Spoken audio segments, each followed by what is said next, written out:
ప్రేమైన దేవుని బిడ్డలారా, దేవుడి ఉన్నతమైన కృపలో ఆయన పరిశుద్ధ సన్నిధిలో మనం అందరం చేరి ఉన్నాం.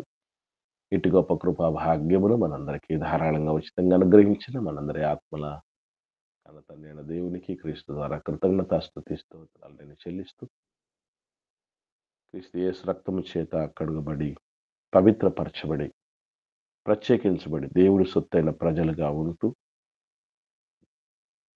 తండ్రి అయిన దేవుడు వాడుకున్నట్టుకు సిద్ధముగా ఉండాలని ఆధ్యాత్మిక క్షేత్రంలో యుద్ధములు సిద్ధహస్తులై ఉండాలని చేరి వచ్చిన నేను మీకందరికీ ప్రభైన యేసుక్రీస్తు నామములో శుభాలు వందనాలు నేను తెలియజేస్తుంటాను.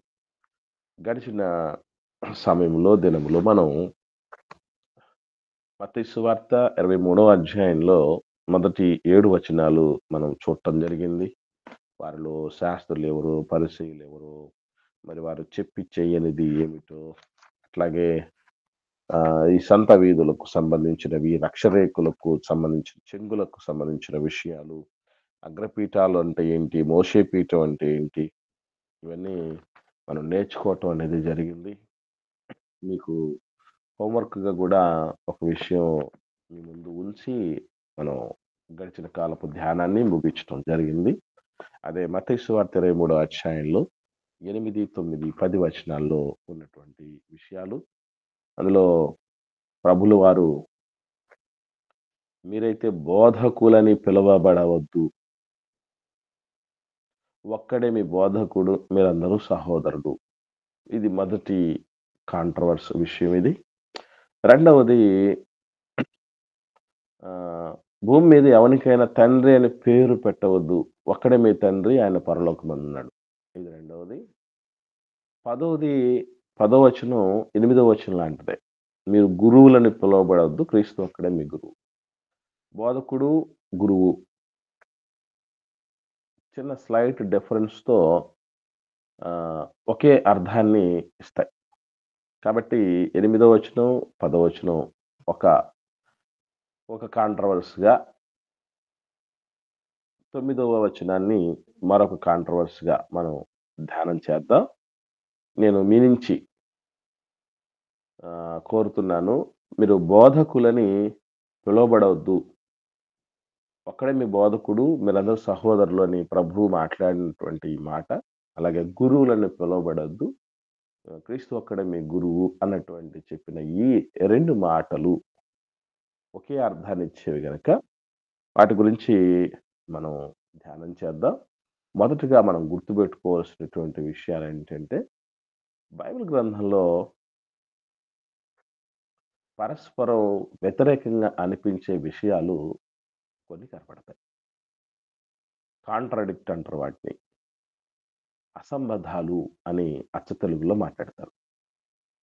వీటిని మనం ధ్యానించేటప్పుడు సులభంగా ఫైండ్ ఔట్ చేయొచ్చు. కనుక్కోవచ్చు మనం. అయితే వాటికి ఎందుకిలా ఉన్నాయి? ఏమిటిది? తప్పుగా అనిపించేటటువంటివి ఎందుకలా రాయబడ్డాయి? దానిలో ఉన్నటువంటి పరమార్థం ఏంటి? దీన్ని మనం ఎలా ఛేదించాలి? ఎలా అర్థం చేసుకోవాలి? అనేటటువంటి మెలకువ, ఆధ్యాత్మిక మెలకువ చాలా చాలా ముఖ్యమైనది. నేను ఇదొక కాంట్రడిక్షన్ లాగా అనిపిస్తోందని చెప్పడానికి ముఖ్యమైన కారణం ఏంటంటే, బైబిల్ గ్రంథంలో దైవజనులే యేసు ప్రభుల వారితో సహా ఎంతోమంది సేవకులని, దైవజనులను గురువులుగా, బోధకులుగా పిలిచినటువంటి సందర్భాలు మనం చూసుంటాం. ఎవరన్నా చూసారా? చూడలేదా? ఒకసారి మీరు రెస్పాండ్ అవ్వండి. దైవజనులను గురువులుగా, బోధకులుగా పిలిచినటువంటి సందర్భాలు మీరు ఎక్కడన్నా చూసారా లేదా?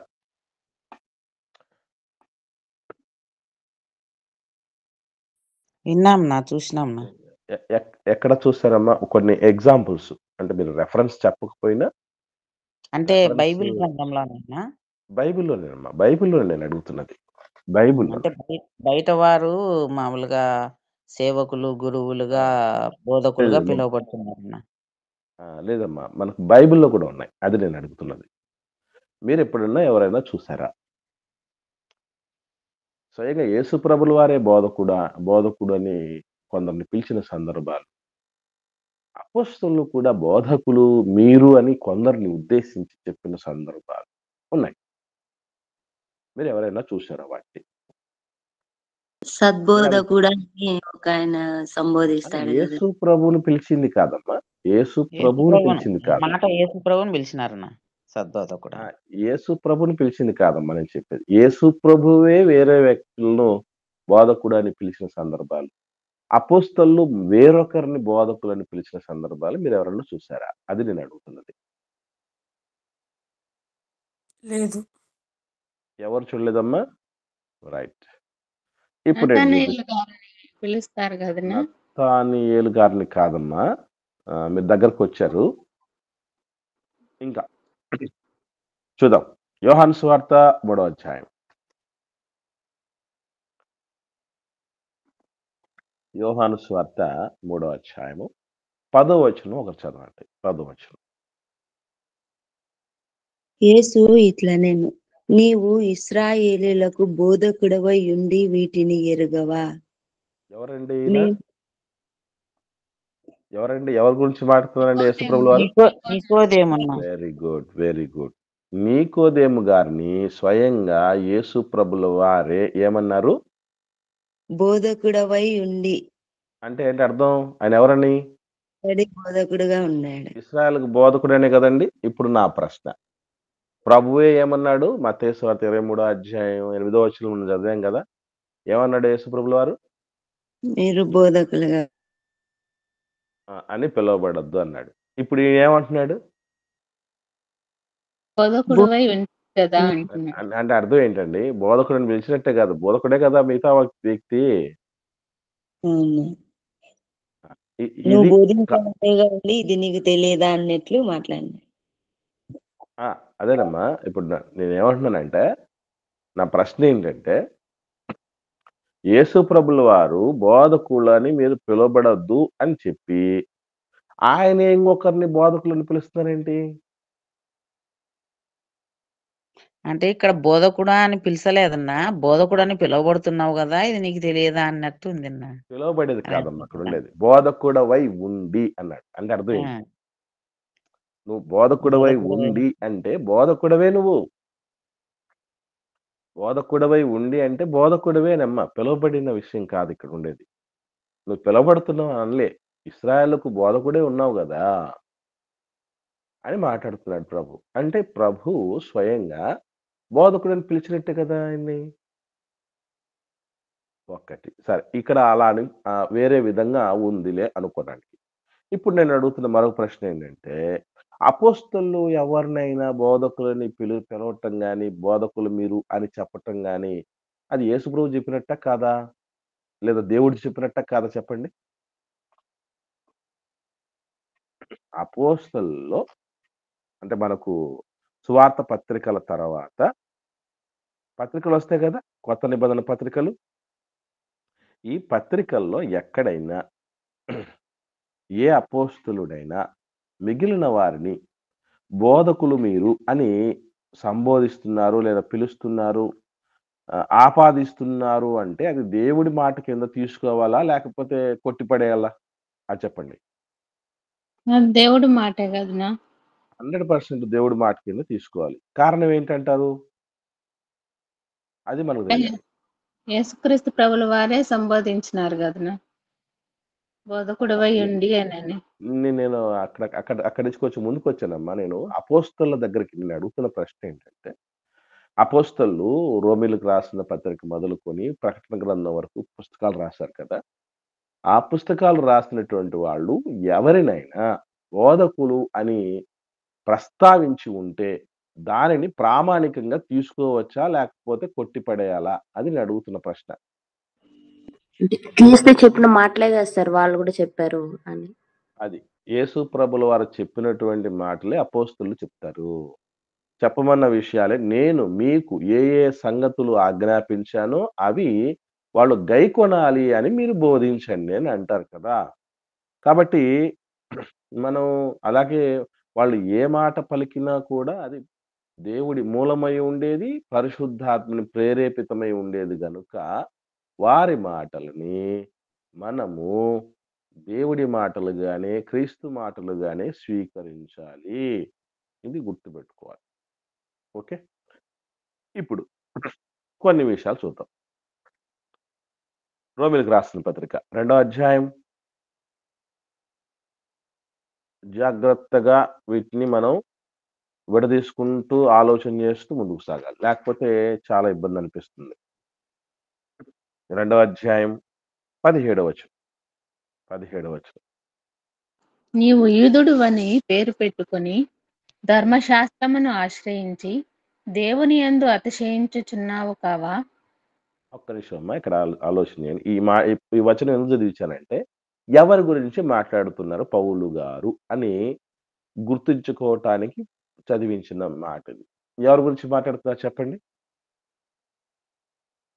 ఎవరి గురించి మాట్లాడుతున్నాడు పౌలు గారు ఇక్కడ?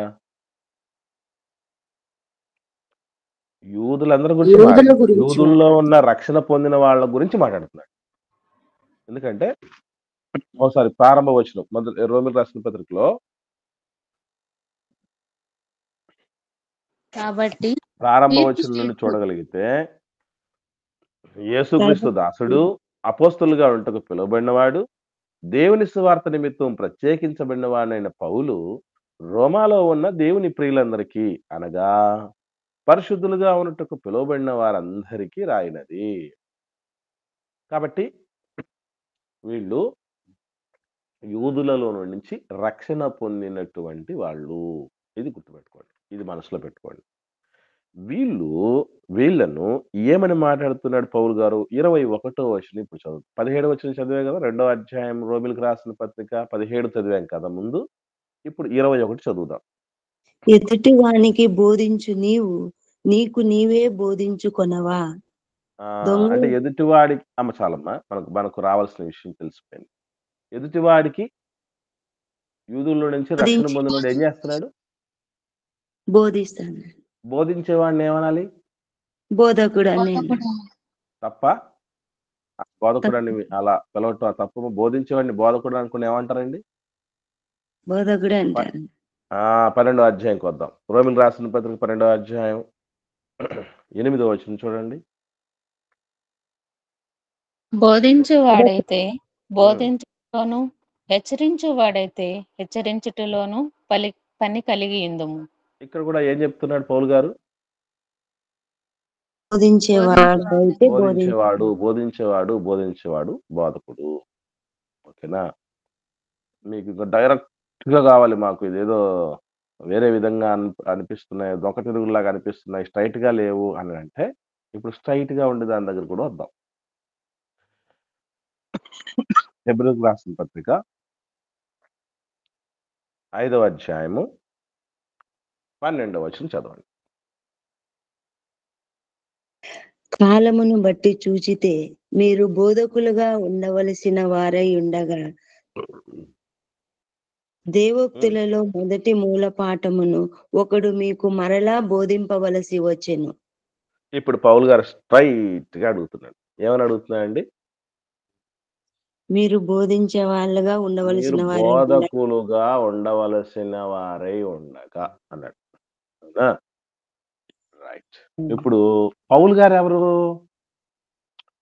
పౌలు గారు కూడా ఎవరండి? ఆయన ఏమనొచ్చు చెప్పండి? బోధకులే చెప్పొచ్చు. బోధకుడే కదండి. పేతురు గారు అపోస్తలులు ఏమైనా డౌట్లు ఏమి లేవు కదా మనకి ఆ విషయంలో? లేదు. రైట్. ఇప్పుడు పౌలు గారి గురించి పేతురు గారు కూడా చెప్పినటువంటి కొన్ని శ్రేష్టమైనటువంటి విషయాలు మనం చూడగలిగితే, పేతురు గారు పౌలు గారి గురించి మాట్లాడుతూ 2వ పత్రిక చూద్దాం. పేతురు గారు రాసిన 2వ పత్రిక 3వ అధ్యాయము 15-16 వచనాలు చూద్దాం. మరియు మన ప్రభు యొక్క దీర్ఘశాంత రక్షణార్థమైనదని ఎంచుకొనుడి. అలాగున మన ప్రియ సహోదరుడైన పౌలు కూడా మనకు అనుగ్రహింపబడిన జ్ఞానము చొప్పున మీకు వ్రాసి ఉన్నాడు. వీటిని గూర్చి మన పత్రికలన్నింటిలోనూ బోధించుచున్నాడు. ఆపుదామ్మా కాసేపు. వీటిని గూర్చి తన పత్రికలన్నిటిలోనూ బోధిస్తున్నాడు. అంటే పత్రికల్లో ఏముంది? బోధ ఉంది నా బోధ ఉంది. బోధ ఉంది. పత్రికలు రాసినోళ్ళు ఏమంటారు అప్పుడు? బోధకులే బోధకులు. రైట్. ఇవన్నీ మనసులో పెట్టుకోండి. స్వయంగా యేసు ప్రభువే నికోదేము గారిని నువ్వు ఇశ్రాయేలుకు బోధకుడివై ఉండి కూడా ఈ మాటలు నీకు తెలీదా అంటే, నువ్వు బోధకుడివే అని చెప్పినట్టే కదా! ఇశ్రాయేలుకు బోధకుడివే నువ్వు అని చెప్తున్నాడు.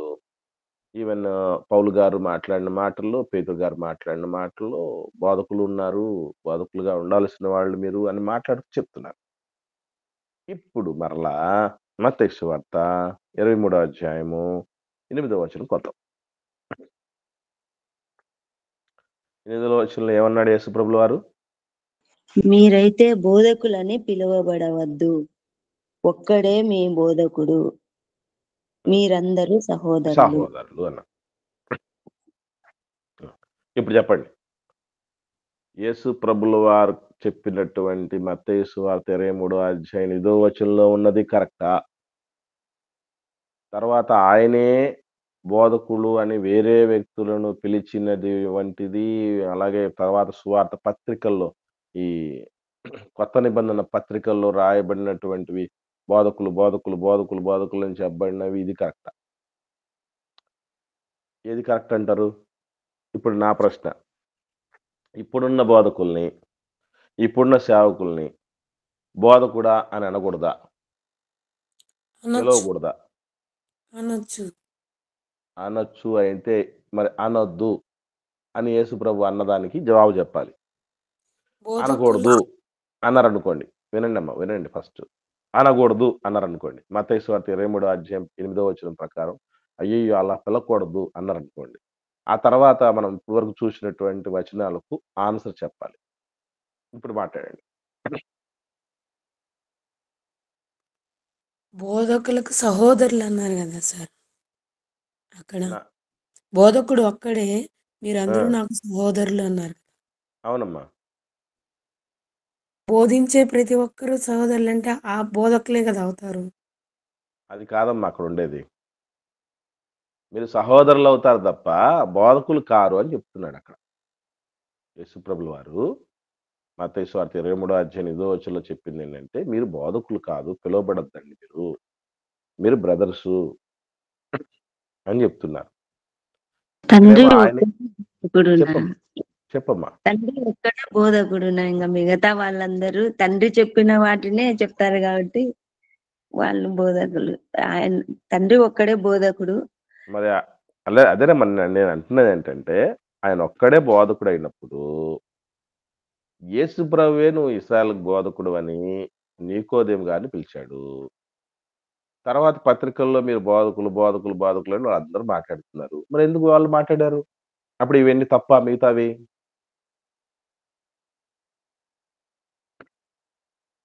అంటే తండ్రి చెప్పిన మాటలను వాళ్ళు వీళ్ళకు చెప్తున్నారు కాబట్టి వీళ్ళు బోధకులు అనుకున్నారు తప్ప బోధకుడు ఒక్కడే, నా తండ్రి బోధకుడు. మరి అలాంటప్పుడు యేసు ప్రభువు వారు వద్దు అంటున్నాడేంటి? వాళ్ళని పిలవబడ్డం ఇప్పుడు కరెక్టా? పిలవచ్చా? పిలవకూడదా? మీరు పిలవకూడదు, అలాగా మనం పిలిచే పరిస్థితి మంచిది కాదు అనంటే, పిలవచ్చు అన్న వాటికి జవాబు చెప్పాలి. పిలవచ్చు అంటే అని చెప్పిన అంటే దానికి అన్నా అమ్మ చెప్పండి. ఏమన్నా బోధకుడు అంటే మీరు పాటించి ఈ విధంగా పిలువబడండి అని అర్థమని అనుకుంటున్నాను. వెరీ గుడ్ అమ్మా. బాగా దగ్గరకొచ్చారు. చాలా దగ్గరకొచ్చారు మీరు. ఇక్కడ మనం గుర్తుంచుకోవాల్సిన ప్రధానమైన విషయం ఒకటి. అదేంటంటే, యేసు ప్రభుల వారు అక్కడ మాట్లాడుతున్న కాంటెక్స్ట్ అంటే సందర్భం ఏమిటి అంటే, వాళ్ళు పిలవబడటానికి ఇష్టపడుతున్నారు. వాళ్ళు హెచ్చించబడటానికి ఒక స్థాయి కోసం దాన్ని వాడుకుంటున్నారు. స్థాయి కోసం వాళ్ళని వాళ్ళు హెచ్చించుకోవటానికి, ఒక స్థానంలో గొప్ప స్థితిలో ఉండటానికి ఆలోచన చేస్తున్నారు. అట్టి ఆలోచనతో మీరు బోధకుల యొక్క ట్యాగ్ లైన్ వాడొద్దు. వాళ్ళలాగా ఒక గొప్పతనం కోసము, ఒక బిరుదు కోసము, ఒక స్థాయి కోసము, ఒక హెచ్చింపు కోసం బోధకులనేటటువంటి పిలుపుని పిలిపించుకోవద్దు. కానీ వాస్తవం ఏమిటి అనంటే, అది ఆ కండిషన్ ఉన్నప్పుడు తప్ప అది వాడేటటువంటి పరిస్థితి ఉండకూడదు. ఇప్పుడు ఈ మధ్య కాలంలో ఒక చిన్న విషయం మీకు అర్థం కావట్లేదు ఒక మాట చెప్తాను. ఎవరు పడితే వాళ్ళు బిషప్, రెవరెండ్ అనేటటువంటి దాని విషయంలో చాలా మందికి క్లారిటీ ఉంది. రెవరెండ్ అని భూమి మీద ఏ మనుషుడికి మనం బిరుదు పెట్టకూడదు. తెలుసా అండి ఆ విషయం? తెలుసు ప్రతి దైవజనుడు చాలా మంది రెవరెండ్, రెవరెండ్ అని పెట్టుకుంటూ ఉంటారు చూసారా? రెవరెండ్ అంటే అర్థం ఏంటి? పూజింపదగిన ఆ! పూజ్యనీయుడు. అంటే ఆరాధనలను అందుకునేవాడు. ఎవరు ఆరాధనలు అందుకునేవాడు? తండ్రి అయిన దేవుడు. కాబట్టి ఆయనకు తప్ప ఎవరికీ అది ఆ బిరుదు మనం ఎప్పుడు పెట్టకూడదు. లేకపోతే బిషప్ అనేటువంటి పేరు చూస్తూ ఉంటాం. ఈ మధ్య కాలంలో సోదరులు హైదరాబాద్‌లో దైవజనులు ఉన్నారు. వంశీ గారు. బిషప్ ఆర్ వంశీ అని వచ్చింది. దాని విషయంలో గూడా చాలా మంది దుమారం. ఏంటి అన్న ఇలా పెట్టుకున్నారు. బ్రదర్ అని గదా పెట్టుకోవాల్సింది. లేదా పాస్టర్ అని కదా పెట్టుకోవాల్సింది. బిషప్ అని పెట్టుకోవచ్చా అనని. ఇంతకు దీని విషయం మీకేమైనా ఐడియా ఉందండి ఎవరికైనా? పనిలో పనిగా దీన్ని గూడా క్లియర్ చేద్దాం. బిషప్ అంటే అర్థం ఏంటి? ఎవరికైనా తెలుసా? తెలీదు మాట్లాడండి. నాకు. అమ్మ. బిషప్ అంటే అధ్యక్షుడు అని అర్థం అండి. అధ్యక్షుడు అని అర్థం. అంటే ఒక మాటలో చెప్పాలంటే ఒక గుంపుకు నాయకుడు అని అర్థం. బిషప్ అంటే ఇంకా చెప్పాలంటే దీనికి ఇండియన్ గవర్నమెంట్ ఇచ్చినటువంటి ఒక డెఫినిషన్ ఏంటంటే ముఖ్యంగా ఆధ్యాత్మిక బిరుదండి. ఆధ్యాత్మిక బిరుదండిది. ఈ ఆధ్యాత్మిక బిరుదుకు వాళ్ళు ఎవరు అర్హులు అనంటే స్థానిక వాళ్ళు మాట్లాడే భాష గలిగిన వారికే కాకుండా మిగిలిన భాషలు గలిగిన వారికి లేదా వారు ఉన్న రాష్ట్రంలోనే గాకుండా మిగిలిన రాష్ట్రాల్లో ఉన్నటువంటి వారికి కూడా బోధిస్తూ వారికి కాపరిగా ఉంటూ, వారికి హెడ్‌గా ఉంటూ, పెద్దగా ఉంటూ వాళ్ళ యొక్క సేవలను జరిగిస్తూ ఉంటే అతనికి బిషప్ అనే బిరుదు ఇవ్వచ్చు అని. ఇప్పుడు నేను అడుగుతున్నాను, బైబిల్ గ్రంథంలో అధ్యక్షుడగువాడు అనే మాట కనపడుతుంది. కనపడిందా లేదా మీకు? చూసారా లేదా? ఉంది సార్. ఉంది సార్. ఉంది కదా! అంటే అధ్యక్షుడు అన్న దగ్గర మీరు ఇంగ్లీష్ బైబిల్‌లో చూస్తే బిషప్ అనే ఉంటది. అంటే ఇప్పుడు మనం బిషప్ అనేటటువంటి బిరుదు దైవజనులకు వాడచ్చా? వాడకూడదా? ఇట్లా చూసుకుంటే అధికారం కలిగిన వాళ్ళు వాడుకోవచ్చు అని అర్థం. 100% దానికి అర్హత కలిగిన వాళ్ళు వాడుకోవచ్చు. రేపు నేను మార్చి నెలలో బిషప్ ఆర్డినేషన్ అధికారికంగా తీసుకోబోతున్నా. నేను గూడా రేపు మార్చి నుంచి బిషప్ డాక్టర్ లాజరస్ అనే పరిస్థితి వస్తది. ఎందుకు అనంటే తొందరలోనే దేవుడి మహాకృపను బట్టి యూనివర్సిటీని ఎస్టాబ్లిష్ చేయబోతున్నాం. వీలైతే కడపలో, తప్పితే తిరుపతిలో.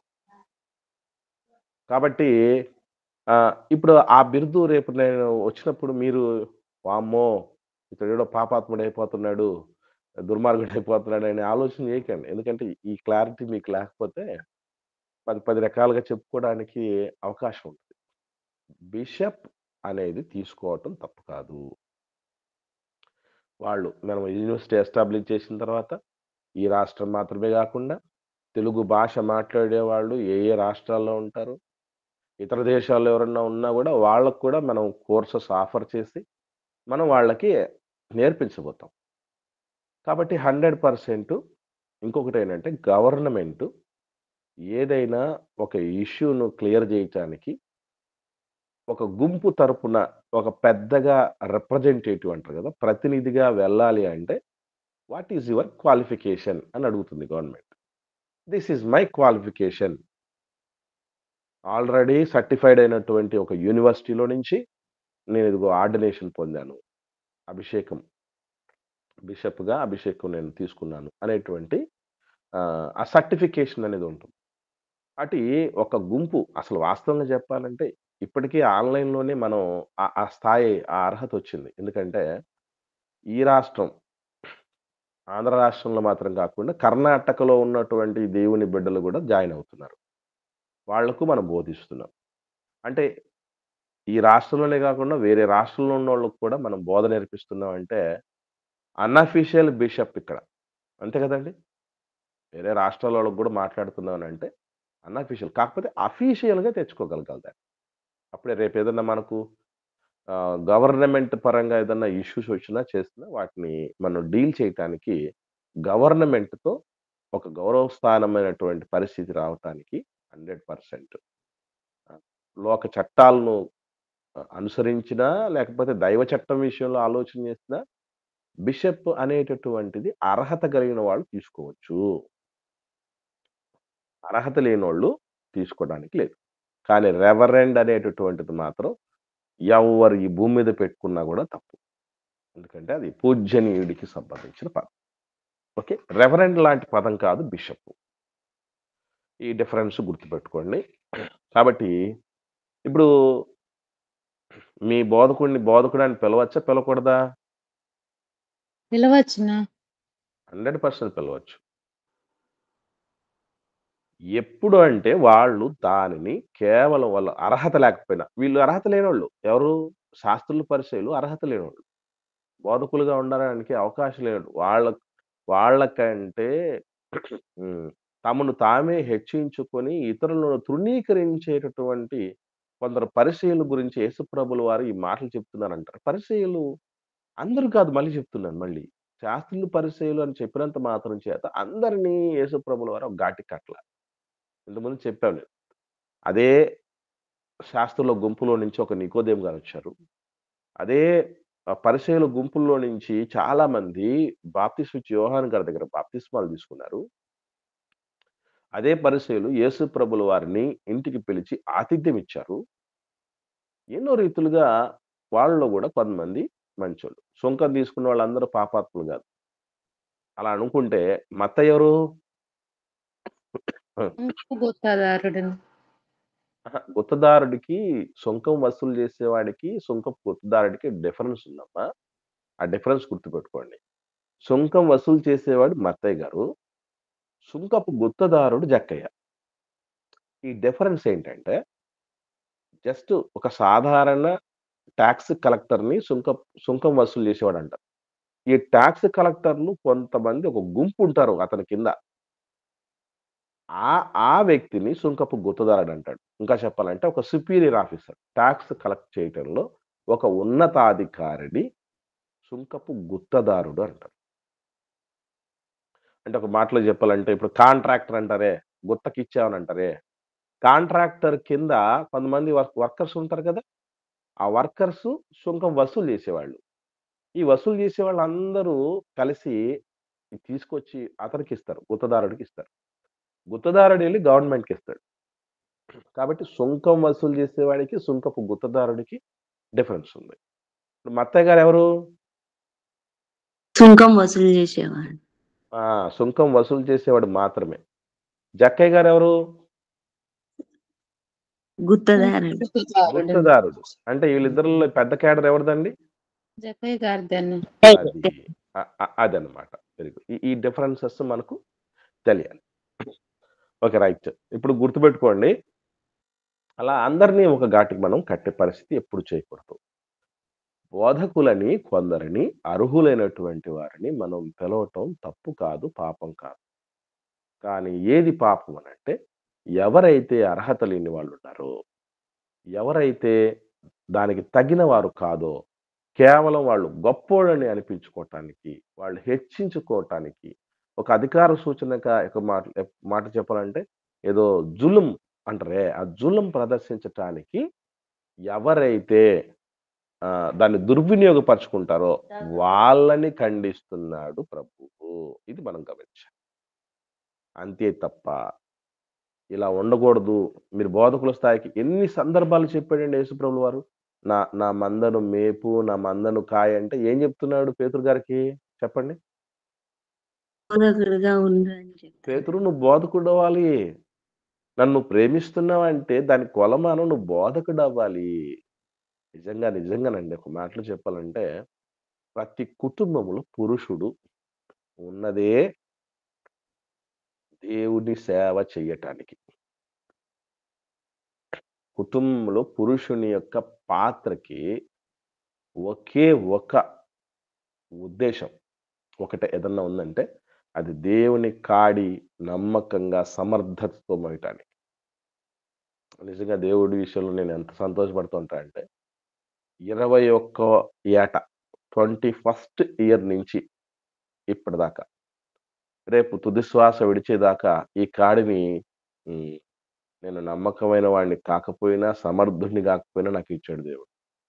అది పురుషునికి నిజంగా గొప్ప భాగ్యం. ప్రధానమంత్రి అన్న ట్యాగ్‌లైన్ కంటే గొప్పదేంటంటే దేవుడి సేవకుడు. అలా ప్రతి పురుషుడిని దేవుడు బోధకుడిగా చూడాలనుకుంటున్నాడు. మీరు అక్కడే ఉండిపోవాలని ఎప్పుడూ అనుకోలే. చిన్న ఎగ్జాంపుల్ చెప్తాను మీకు విషయం క్లారిటీగా అర్థం కావటానికి. ఏవండి 7 ఉన్నారు కదా! 7 అని ఫేమస్ పర్సన్స్ వాళ్ళ గురించి చెప్పబడింది. ఎవరండి 7 మనకు కొత్త నిబంధనలో కనబడుతుందండి. ఎవరో తెలుసా మీకు? ఐడియా ఉందా? 7 అనే మాటలు కనబడతాయి. ఎవరికి స్ట్రైక్ అవ్వలేదా? అత్తయ్య ఏమ్మా? చెప్పండి.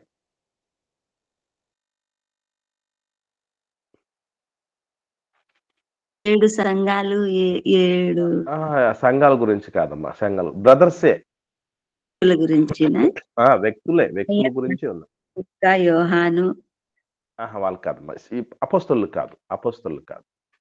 సరే ఒకసారి చూద్దాం. 6వ అధ్యాయము అపోస్తలుల కార్యం. అదే అనుకున్నాను. వెరీ గుడ్ అమ్మా. అది కరెక్ట్.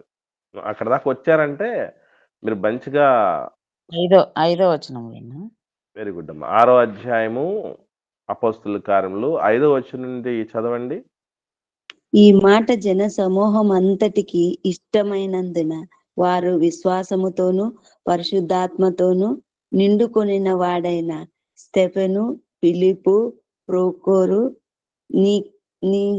నీకానోరు, తీమోను, పర్మినాసు యూదుల మత ప్రవిష్టుడును అంతియొక్క వాడును అగు నికోలా అను వారిని ఏర్పరచుకొని. ఇప్పుడు నంబరు కౌంట్ చేయండి. 7 అయినాయి. అసలు వీళ్ళని ఏమంటారంటే 7 అని మాటలు ఉంటాయి. ఎట్లా అంటే ఒకసారి 21వ అధ్యాయంకి వద్దాం. క్లారిటీగా అర్థం అవుద్ది మనకి. అపోస్తలుల కార్యాలు 21వ అధ్యాయము 8వ వచనం నుంచి చూద్దాం. అమ్మా 8 ఉన్నారమ్మా? అవునా? లేదమ్మా. స్టెఫెను ఒకసారి చూద్దాం. స్టెఫెను, ఫిలిప్పు, ప్రొకోరు, నీకానోరు ఎంతమంది అయ్యారు? 4 అయ్యారు. తీమోను 5 మంది, పర్మేనాసు 6 మంది, యూదుల మత ప్రవిష్టుడు అంత్యొక వాడునగు నికోలాసు 7 మంది. 7 మందేమా? అంటే ఆ పేరు కలిపి చెప్పడంతో చివరి పేరు అంతా యూదుల మత ప్రవిష్టుడును అంత్యొక వాడును అగు నికోలాస్ అంటే అదంతా ఒక్కరి పేరేనమ్మా. అక్కడే కన్ఫ్యూజ్ అయి ఉంటావు తల్లి. ఒకసారి ఇప్పుడు వద్దాం 21వ అధ్యాయంలోకి వద్దాం. అసలు వాళ్ళకి ఎంత ఫేమస్ వచ్చిందంటే ఒకసారి చూద్దాం. మరునాడు మేము బయలుదేరి కైసరియకు వచ్చి 7 సువార్తికుడునైన ఫిలిప్పు ఇంట ప్రవేశించి. చూడండి, ఫిలిప్పుని ఏమన్నారండి? ఫిలిప్పు గారిని ఏడుగురిలో ఒక్కరు. ఏడుగురిలో ఒక్కడు. ఇప్పుడు ఇదెందుకు మీకు చెప్తున్నానంటే, ఈ మాట మీకెందుకు చెప్తున్నానంటే, నిజంగా సహోదరుల దగ్గరే ఆగిపోవాలి అనే ఉద్దేశం దేవుడిదైతే, దేవుడు ఎక్కడ ఎవరినైతే ఏ పనికైతే పురమాయించాడో అక్కడే ఉండాలి. అంతకు మించి ఎక్కడికి పోకూడదు, ముందుకు సాగకూడదు అని అనుకునే పరిస్థితే దేవుడిదనుకుంటే, వీళ్ళు ఎందుకు ఏర్పాటు చేయబడ్డారండి? వీళ్ళు ఎందుకు ఏర్పాటు చేయబడ్డారు?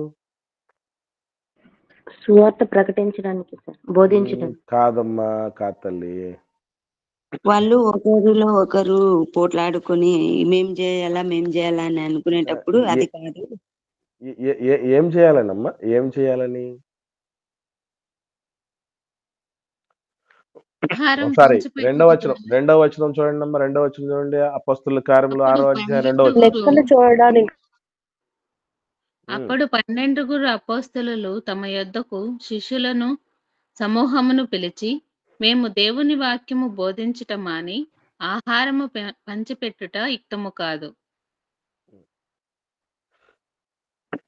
చదవమ్మా, చదవండి. ఎట్లా చదవండి. కాబట్టి సహోదరులారా, ఆత్మతోనూ జ్ఞానముతోనూ నిండుకొని మంచి పేరు పొందిన 7 మనుషులను మీలో ఏర్పరచుకొనుడి.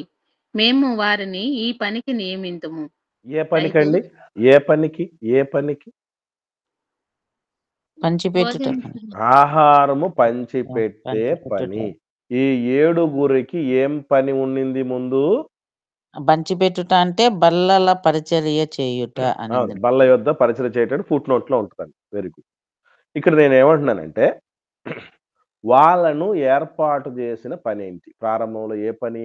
బల్లల యొద్ద పరిచర్య చేసే పని, ఆహారం పంచిపెట్టే పని. రైట్. ఈ పని అయితే మరి స్టెఫెన్ గారు వెంటనే ఏం చేశారని రాయబడిందండి? స్టెఫెన్ గారు అది 6వ అధ్యాయంలో కదా వాళ్ళ నియామకం జరిగింది. 8వ వచనంకి వచ్చేయండి. ఏమంటున్నాడు ఆయన? స్టెఫెను కృపతోనూ బలముతోనూ నిండిన వాడై ప్రజల మధ్య మహత్కార్యములను గొప్ప సూచక క్రియలను చేసుచుండెను. ఆయన ఏ పని అండి? ఏ పనికి పురమాయించబడ్డారు వాళ్ళు? ఆహారం పంచిపెట్టే పనికి. ఈయన ఏం చేస్తున్నాడు? ఆయన ప్రవచిస్తున్నాడు. బలంతో నిండిన మహత్కార్యములు గొప్ప కార్యములు చేస్తున్నాడు. ఇంకా ఏం చెప్తున్నాడు? 10వ వచనం చదవండి. ఆయన ఏం చేస్తున్నాడు? ఇంకా ఇక్కడ రాయబడింది. ఇంకా మాట్లాడుతున్నాడు. అతడు అగపరిచిన జ్ఞానమును అతనిని ప్రేరేపించిన ఆత్మను వారు ఎదిరింపలేకపోయిరి. అంటే ఏం చెప్తున్నాడు? వాక్యం కూడా చెప్తున్నాడు. అంతే కదండి.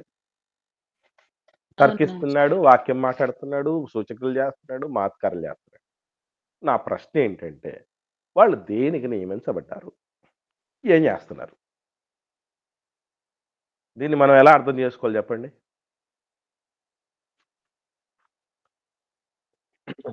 సేవకులుగా ఉండేవాళ్ళు అన్ని పనులు కూడా చేసేదానికి వాళ్ళకి అర్హత ఉంటది కదనా? ఓకే అమ్మా. ఇంకా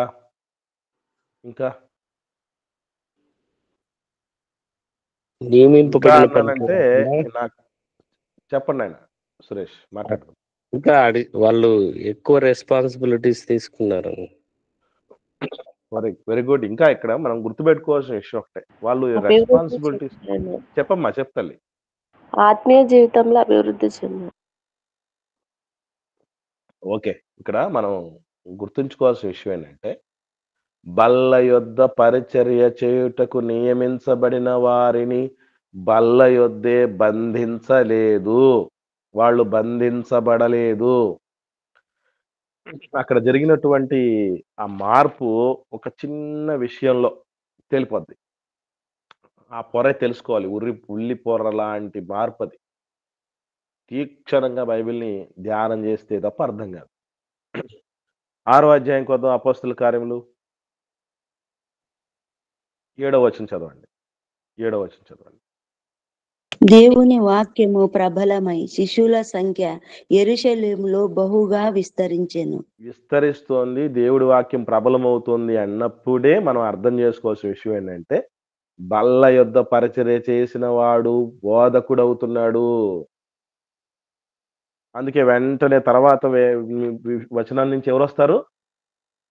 స్టెఫెన్ గారి ప్రస్తావన వస్తుంది.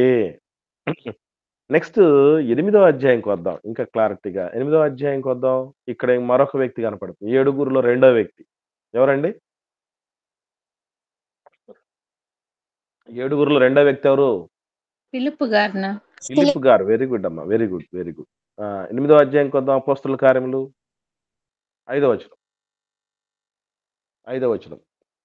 ఇప్పుడు ఫిలిప్పు సమరయ పట్టణమునకు వెళ్ళి క్రీస్తును వారికి ప్రకటించుచుండెను. ఈయనకేం పనండి? అసలు ఏ పని ఈయనకిచ్చింది ముందు? బళ్ళ యొద్ద పరిచయం చేసి పని ఇచ్చారు. ఈయనేం చేస్తున్నాడు? యేసుప్రభువుని ప్రకటిస్తున్నాడు. బాప్తిస్మాలు ఇస్తున్నాడు. ఏం పనండి ఆయనకి? అంటే అక్కడే నిలిచిపోకూడదు కదా దేవుని పనిలో దీనికి కూడా వెరీ గుడ్. దీనికి కూడా ఒక మంచి ప్రోగ్రెసివ్ లైన్. అంటే దాన్ని వృద్ధి చెందటానికి, వికసించటానికి, పువ్వు వికసించేటటువంటి టైం ఉంది అంటారు కదా! ఆ లైన్ ఎక్కడ దొరుకుతుందంటే 4వ వచనం చూడండి. 4వ వచనం. కాబట్టి చెదరిపోయిన వారు సువార్త వాక్యమును ప్రకటించుచు సంచారము చేసిరి. హింస కలిగింది. హింస కలిగిన తర్వాత చెదిరిపోయారు. చెదిరిపోయిన వాళ్ళు బల్ల యొద్ద పరిచర్య చేసే వాళ్ళు కూడా ఉన్నారు. వాళ్ళు ఏం చేస్తున్నారు? సువార్త పరిచర్యలో ఉన్నారు. అంటే దేవుడు ఎప్పుడూ కూడా మనం ఎక్కడ వేసిన గొంగలి అక్కడే ఉండాలనుకునేవాడు కాదు. మనం ఎదిగితే చూడాలని చూసి పొంగిపోవాలనుకునేవాడు దేవుడు. కనుక ఇప్పుడు చెప్పాలి. మనం ఎక్కడ ఆగిపోవాలి? సహోదరుల దగ్గర, సహోదరుల దగ్గర ఆగిపోవాలా?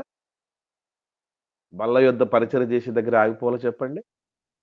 బోధించేవారుగా ఉండాలని దేవుడు కోరుకుంటారు. ఎప్పటికీ ఆ స్థాయికి వెళ్ళాల్సిందే. అది టాప్ మోస్ట్ రేంజ్ అన్నమాట.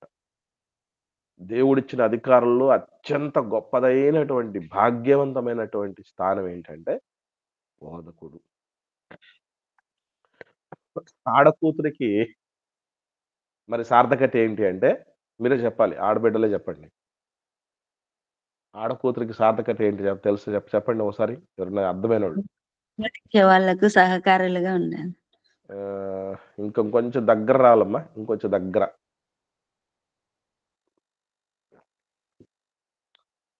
అయితే ఒక క్లూ చెప్తాను మీకు. లోకపరంగానా? కాదమ్మా. లోకపరంగా కాదు. లోకపరంగా నేను చెప్తాను. ఆడకూతురు పాత్రలు. కూతురు, అక్క లేదా చెల్లి, భార్య, అమ్మ. ఈ 4 మేజర్ రోల్స్ ఉన్నాయి కదా!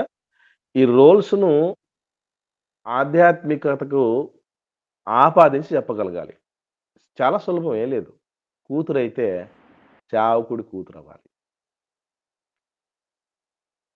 అక్కో, చెల్లో అయితే సేవకుడికి అక్కో, చెల్లో అవ్వాలి. భార్య అయితే ఎవరికవ్వాలి? సేవకుని భార్య అవ్వాలి. అమ్మ అయితే సేవకుని తల్లి అవ్వాలి. అది మానవ జన్మలో పురుషులకైనా స్త్రీలకైనా సార్థకత. అసలు నీవు బోధకుడవై ఉండి అని ఎవరిని ఉద్దేశించి మాట్లాడాడు స్టార్టింగ్ లో పౌలు గారు? బోధకుడు అని అంటే యూదుల్ని ఎవరైతే రక్షించబడిన ప్రతి వ్యక్తి బోధకుడు.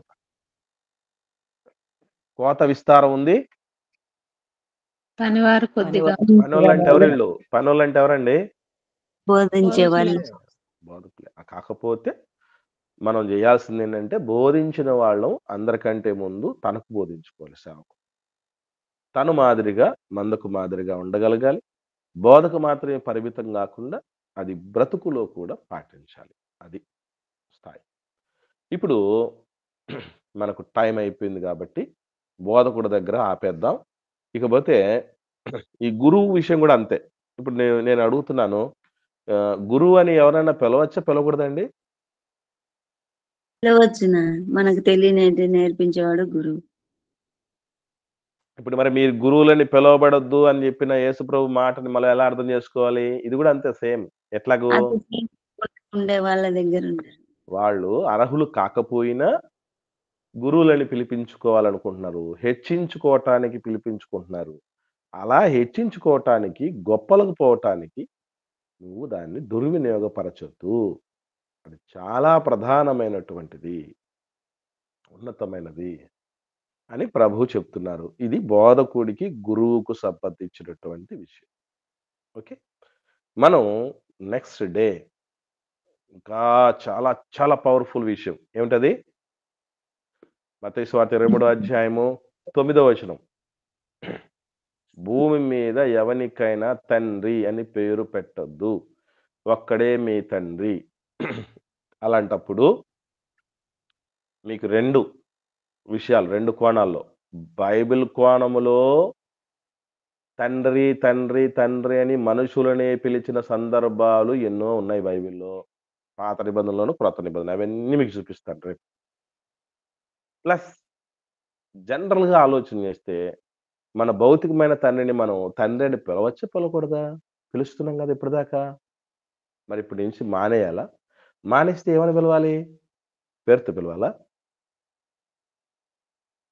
ఆత్మీయ తండ్రిని కూడా డాడీ, డాడీ అని పిలిచిన సందర్భాలు ఎంతోమంది ఉన్నాయి. ఇప్పుడు వాళ్ళు పిలవటం పాపమా? ఎలా వీటిని అర్థం చేసుకోవాలి అనేవి రేపటి దినాల్లో మనం ధ్యానం చేద్దాం. దీనికి సంబంధించి కూడా బాగా వర్క్స్, డిస్కషన్స్ అవన్నీ చేసి సిద్ధపాటుతో రావటానికి ప్రయత్నం చేయండి.